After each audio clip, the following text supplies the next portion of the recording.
After you guys mass commented on my channel about how do I create my animations, finally,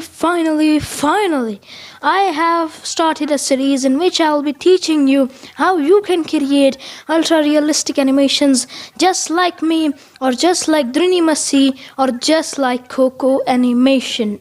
And this is the first episode in which I'll be teaching you how to improve your modeling. Means I will teach you from scratch how you can create ultra realistic DC2 models. Let's get started. Without any ado, let's get started. So the first step is to just go on to Google, and I'm going to search up monkey sideways picture. Whatever animal or character you want, just add sideways picture just after the name of it, so that you can get good pictures, sideways pictures, because on DC2 we usually create sideways. Yeah, we can create 3D rotationally models, but I can teach you that in further video. For this video we will be using a sideways picture which I have found. We can see it is a sideways picture of a monkey, because for this video we will be creating a monkey model. I'll be showing you how to create any model, but the procedure stays the same. If I create a monkey, you can create a lion the same way.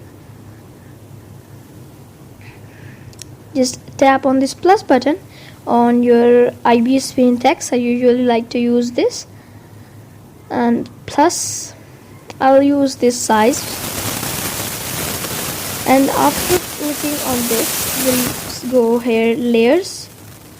From here we'll go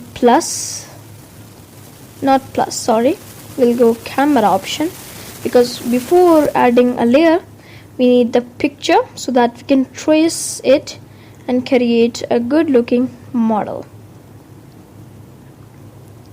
just like that. And cancel it, get on this layer. Now the thing is that in DC2 you can't just take the whole thing and create art of it and then it will start moving and you can animate. No, you need to divide the main joints which you want to move, which you want to be able to movable through DC2.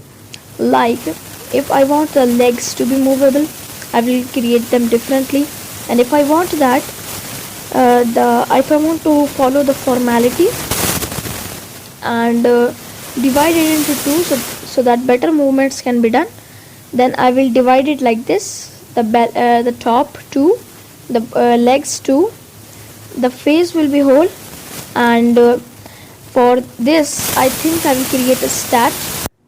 I will teach you about that as well. Just a moment.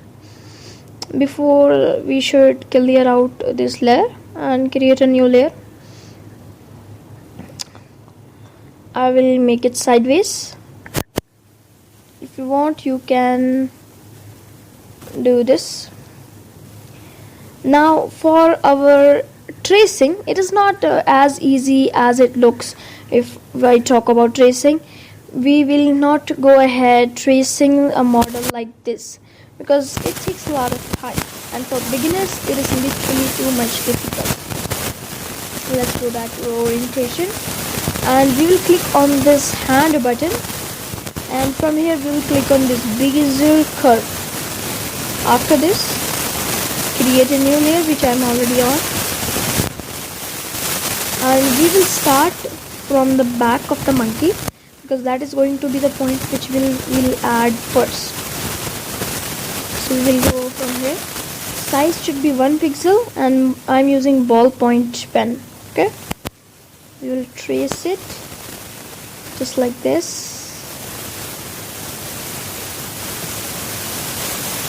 Yep, I am not tracing it exactly as it is, because that portion, anyone can see, that is the leg portion that will be covered through the leg which we will create. We only need to create the belly part right now. For smoothness I'll make it something like this, so that looks better. And now we just need to create half of its belly at a time. So we will make it go here, and now we can't just close the end like this, because the model will not be able to move smoothly, the joints will not move smoothly if we do this. Instead, what we are going to do is leave it, create a new layer. The same way we choose this Bezier curve, we will select a circle,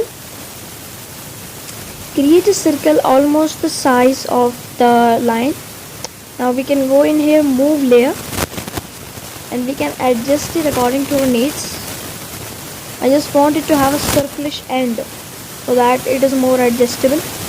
Yep, that's good. Now I will go in to my this layer, use the eraser to erase the lines which are getting out.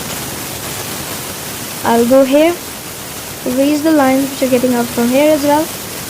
Now just select this, make the eraser extremely large, because all of this is unnecessary portion. Not like this, no, just make it small from here, just like this. And you need to repeat this process for all the parts of the monkey. Just the difference is, I'll just make the whole body to show you. Let's merge the layer down from this button, create a new layer. I'll turn this off or let it be on for now. I'll go in, start tracing. After selecting the Bezier curve, I'll start tracing from somewhere here, just like this.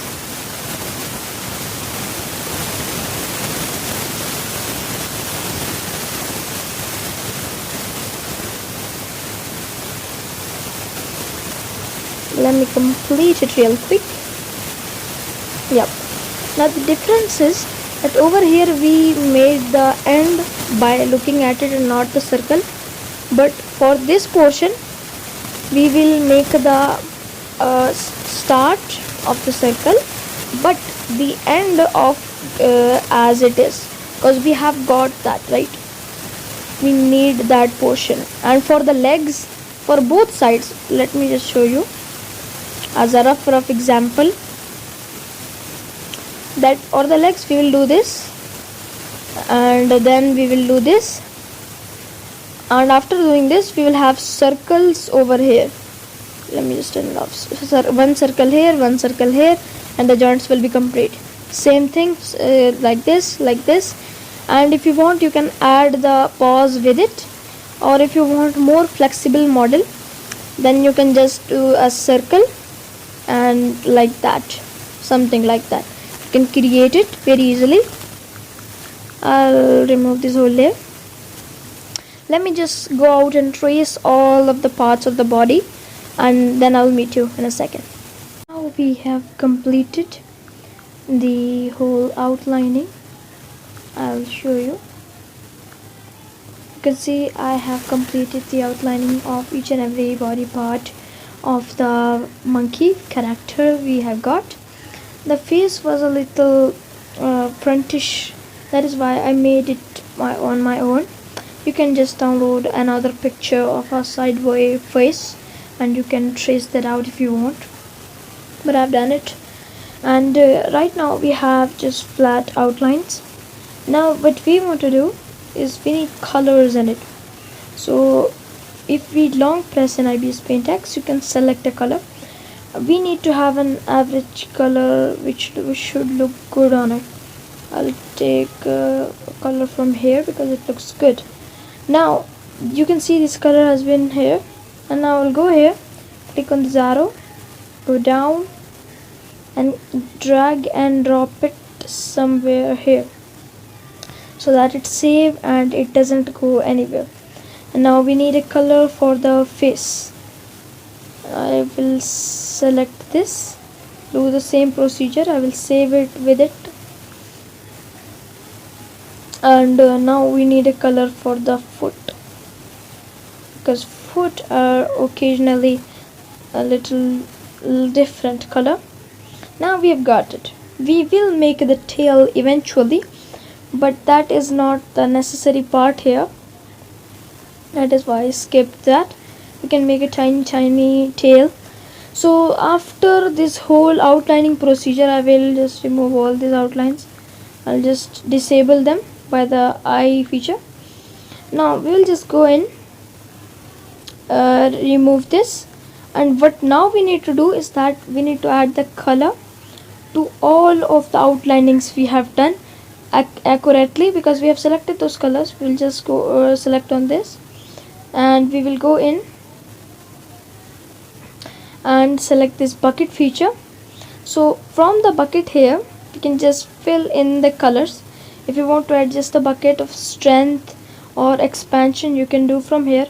I will just make it strength of 3 and expansion of 1. That is what I usually use, so that it doesn't cover the outlining. But right now we have a very thin outline, that is why it is unable to do it completely. Now it is done. Now I'll meet you in a sec after I bucket all of these outlines. Now the coloring is done, but it looks too flat coloring. It doesn't look that realistic. Now there are many types of shading styles that you can use, but the one I always prefer, because I am the one who invented that style, you can say. Yep, I invented it when I was playing around with it, the shading. I invented that style. So for that style to work, I will make a dedicated video on the popular shading styles, but for now we will use my style. Click on the plus icon, and this is the clipping option. We will enable it, and after enabling it, we will go inside the watercolor point, and after this, what we need to do for this style, let me take my position. What we need to do for this style is that the outlining, means this outer part, will be covered with the opacity of 8. We will take make the brush like this, and this will be white. This will be whole white. You will understand, it will look good, don't worry, it will look good. Now we'll make the opacity 10 for the black, and we will just go and do this. And after this, I will take the blur option. We'll blur it out of 100%.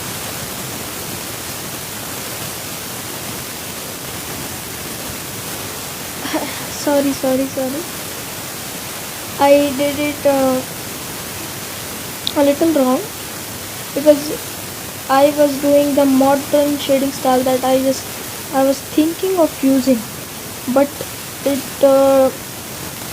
is not something which we need. I'll just use the traditional one which I like to use, which I have invented myself, like this. Now we will blur, make it complete blur. Don't worry, it may not look as good as you were expecting it right now, but it will turn out to be good. Don't worry about that. Just make it a little black from the inside, make that blurred out. But this black is too much. It should not be this much black. I'll just get the opacity of 5. Yep, now it looks good. Absolutely, it doesn't look good at all. So the thing which we need to do is make the opacity of the shading less until we feel it looks nice. At this point, I think it is pretty amazing looking. Just fill up the blank space like that. Now it looks good. There are some black spots. Now it depends upon to you that how will you change the opacity. If you do it exactly like me, the opacity should be 45. But if you take it over and over and over again, and it gets too much dark, too much, then you will need to lower the opacity. And if your one comes out to be exactly like this, but we have done after we have reached out after lowering the opacity, then you don't need to lower the opacity. That's simple. Now let me just apply this shading style to all the parts of the monkey.